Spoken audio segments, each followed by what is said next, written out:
بسم اللہ الرحمن الرحیم۔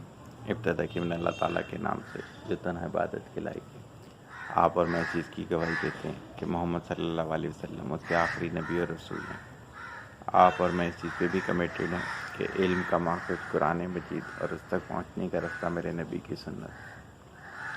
الحمدللہ عید الاضحیٰ خیر و عافیت سے گزر گئی، آج تیسرا دن مکمل ہو گیا۔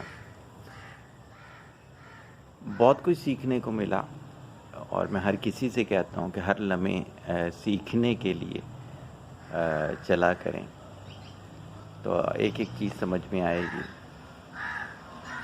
چند باتیں آج کے ویلاگ میں ڈسکس کر لوں گا، پھر جیسے جیسے سمجھوں گا ویسے ویسے بات کرتا رہوں گا تاکہ ویلاگ کوئی بھی بڑا نہ ہو زیادہ۔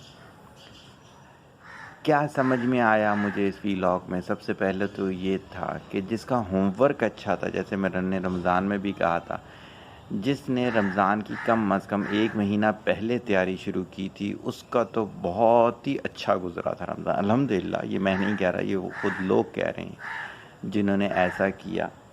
پھر اسی ترتیب سے الحمدللہ ہم نے عید الاضحیٰ میں بھی ٹرو ڈیفینیشن آف اسلام میں باقاعدہ ہم نے ایک سیشن کیا اس بات کا، تاکہ ہمیں یہ پتہ ہو کہ قربانی کا سلسلہ کیسے ہوگا، اس میں فرائض کیا ہیں، اس میں واجبات کیا ہیں، اس میں کون سی ایسی باتیں ہیں جن کی وجہ سے آپ کی قربانی ضائع ہو رہی ہوتی ہے۔ تو وہی ہوا، بہت سے لوگوں کو یہ چیز معلوم نہیں تھی کہ قربانی کی ترتیب کیسے رکھی جاتی ہے، تو انہوں نے قربانی کرنے کے بعد ہم سے رابطہ کیا، تو وہ غلطیاں ہو چکی تھیں ان لوگوں سے۔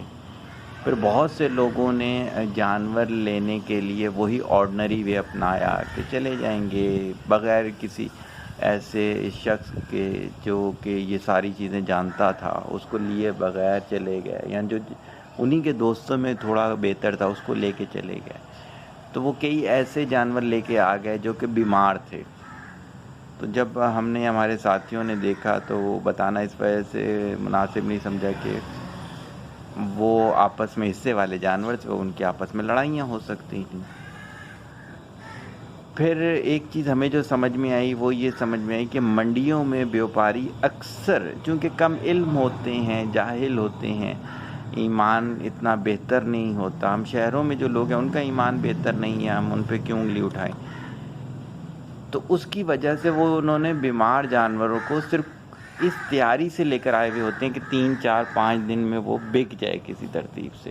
تو ہم نے اس میں سے یہ سیکھا کہ اس کے بجائے آپ باڑوں سے لیں جنہوں نے خود پالے ہوئے ہیں، کیٹل فارم سے لیں جنہوں نے خود پالے ہوئے ہیں، وہاں سے آپ کو جانور 5-10 ہزار روپے مہنگا ملے گا، اس سے زیادہ مہنگا نہیں ہوتا۔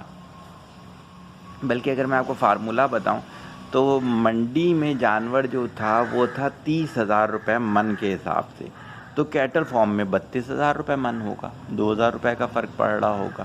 اب جیسے جیسے بڑا جانور ہوتا جائے گا ویسے ویسے کم ہوتا جائے گا۔ اکثر لوگوں کی جو قوت خرید تھی وہ 3 من والے جانور کی تھی، تو ان میں صرف 6,000 کا فرق آ رہا ہے۔ تو اس دفعہ یہ چیز سیکھی کہ آپ کو یہ چیز معلوم ہونی چاہیے ہے کہ آپ کس سے جانور لے رہے ہیں۔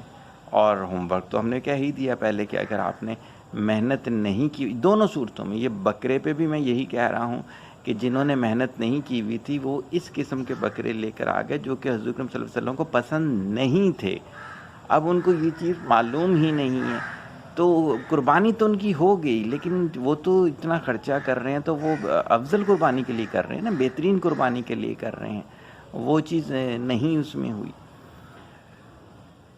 پھر اس میں جو چیز مجھے سمجھ میں آئی کہ ہمارے گلی میں بچے تھے جنہوں نے جانور سنبھال رہے تھے، 40 سے زیادہ جانور رکھتے تھے وہ۔ تو کیا ہوا کہ میں نے انصار عباسی کا ایک ٹویٹ دیکھا جس میں انہوں نے کیٹل فارم والوں نے ناچنے والی لڑکیاں بلائی ہوئی تھی اور اس کے ساتھ وہ جانوروں کی کیٹ واک کروا دے لوگوں کی اٹریکشن کے لیے۔ تو کیا ہوا کہ میں نے ایسے ہی گلی کے ان بچوں کے ساتھ یہ چیز شیئر کی اور میں نے کہا کہ اللہ تعالیٰ اس لڑکی پہ بھی رحم کرے اور اس سے کوئی جائز نوکری دلوائے، اور ان لوگوں پر بھی ہدایت کا کوئی کرم فرمائے کہ جنہوں نے ایک اتنے مقدس ایونٹ کو اس کام کے لیے کیا۔ تو ان لڑکوں نے میرے کو بتایا کہ آج رات ہم بھی ڈیک لے کر آئے ہوئے تھے، ہمیرا بھی ارادہ تھا گانے بجانے کا، تو آپ کا بہت شکریہ کہ آپ نے ہمیں اس چیز سے آگاہ کر دیا۔ تو میں نے یہ چیز سیکھی کہ ہمیں پیغام پہنچاتے رہنا چاہیے، ہمیں یہ نہیں سوچنا کہ یار اسے پتہ ہے وہ جان بوجھ کے گناہ میں مبتلا ہو رہا ہے، ہو سکتا ہے کہ اس بیچارے تک پیغام نہ پہنچا، اللہ نے ہمارا ہی ذمہ لگایا تھا، لیکن کیا تھا کہ ہم اس جگہ نہیں جا پا رہے۔ تو میں نے اس دفعہ سے یہ سیکھا کہ ہمیں ہر محفل میں یہ باتیں کرنی ہیں۔ میں نے کسائیوں کے ساتھ اپنی یہ والی چیزیں شیئر کی تو انہوں نے کام چھوڑ کر میرے سے سارے مسائل پوچھے اپنے قربانی سے ریلیٹڈ۔ تو جس محفل میں بھی بیٹھے ہیں، اور یہ حضرت اکرم صلی اللہ علیہ وسلم نے فرمایا تھا، اگر آپ کی محفل میں اللہ کا نام نہیں لیا گیا، دین کی بات نہیں کی گئی تو کمی بیشی کی معافی دیجیے گا، لعنت فرمائی گئی ایسی محفل پہ۔ تو ہمیں اس بات کا بھی خیال رکھنا تھا۔ تو یہ تھا کہ یہ چیز میں نے سیکھی کہ پیغام پہنچا دینا چاہیے۔ پھر میں نے یہ چیز دیکھی کہ لوگوں نے چونکہ دین کی سٹڈی نہیں کی، صاحب علم کے ساتھ بیٹھنا چھوڑ دیا، تو اس مقدس فریضے کو انہوں نے ایک ایسا ایونٹ کر دیا جو انجوائمنٹ کا ایونٹ تھا۔ دیکھیں یہ مقدس ایونٹ ہے، یہ کوئی مہندی کی رسم نہیں ہے، یہ کوئی نیو ایئر نائٹ کا فنکشن نہیں ہے، یہ کوئی آپ ناچ گانے کی محفل نہیں ہے، یہ دراصل کیا ہے، یہ دراصل ایک مقدس فریضہ ہے جو کہ ہمیں ادا کرنا ہے۔ تو اس بات کا خاص خیال کریں، اس بات کا خاص خیال کریں کہ اپنے بچوں کے ساتھ جب بیٹھیں تو اس طرح کی الٹی سیدھی باتیں نہ کریں کہ یہ انجوائمنٹ کا ایونٹ بن جائے۔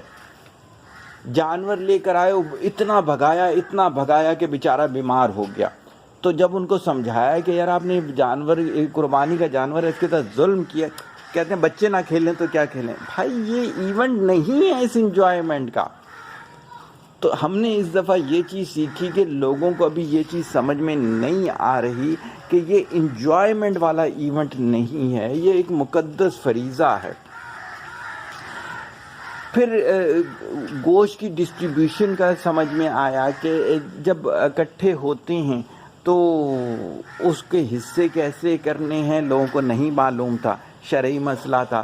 پھر اس میں کئی نام نہاد ریٹنگ والے مولویوں نے ایسے الفاظ ادا کر دیے جو کہ روایت میں آتا نہیں ہے، اور اگر آتا ہے تو مستند نہیں ہے، اسے ممبر پہ بیٹھ کے نہیں بولا جا سکتا۔ اب لوگوں نے آ کے ہم سے جب ایسی باتیں کی تو ہم خاموش ہو گئے، ہم نے کہا جی آپ کی اپنی مرضی، ہم کچھ نہیں بولیں گے۔ تو اس دفعہ یہ چیز بھی سیکھی کہ جو لوگ کسی بہت اچھے مینٹور کے رابطے میں ہیں، الحمدللہ ان کا یہ مقدس فریضہ بہت اچھے طریقے سے ادا ہو گیا۔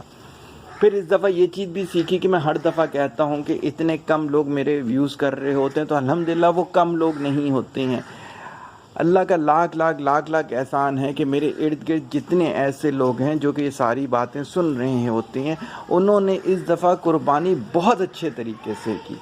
جب ہمارا اپنا بچڑا آیا تو الحمدللہ ہمیں تو پسند تھا، تب بھی ہم نے خریدا۔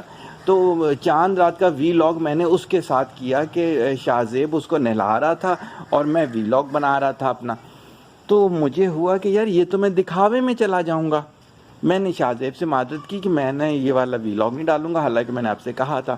جتنے میرے ارد گرد لڑکے سینئر موجود تھے انہوں نے اگلے دن مجھے بتایا کہ ہم نے اپنے جانور کی تصویر کسی جگہ شیئر نہیں کی، الحمدللہ۔ انہوں نے کہا کہ ہمیں یہ چیز سمجھ میں آ گئی، یہ تو ایک مقدس فریضہ ہے، اس کو دکھاوے میں نہیں جانا چاہیے ہے۔ تو الحمدللہ اس ایونٹ نے بہت کچھ سمجھایا۔ تو میں انشاءاللہ تعالیٰ آنے والے وقت میں، چونکہ 10 منٹ کا وی لاگ ہو رہا ہے، میری آپ سے کمٹمنٹ ہے کہ 10 منٹ سے زیادہ میں نہیں بولوں گا، تو انشاءاللہ تعالیٰ میں وہ ساری باتیں آپ کے ساتھ شیئر کروں گا جو کہ ان دنوں میں نے سیکھیں، اللہ تعالیٰ نے اپنا خاص کرم کر کے مجھے سکھا دی۔ یہ ایک ہدایت جو ہے دنیا میں ایمان کے بعد سب سے قیمتی چیز ہدایت ہے۔ بہت سے میرے ارد گرد کے لوگ ہوتے ہیں جنہیں بول کر میں تھک جاتا ہوں اور انہیں یہ چیز سمجھ نہیں آ رہی ہوتی، وجہ یہ ہے کہ وہ اسباب نہیں بنا پا رہے جس سے ہدایت ملتی ہے۔ تو انشاءاللہ تعالیٰ بہت ساری گولڈن باتیں میں نے ایک ساتھ شیئر کر دیں۔ دعاؤں میں یاد رکھیے گا، طالب دعا محتاج دعا۔ السلام علیکم۔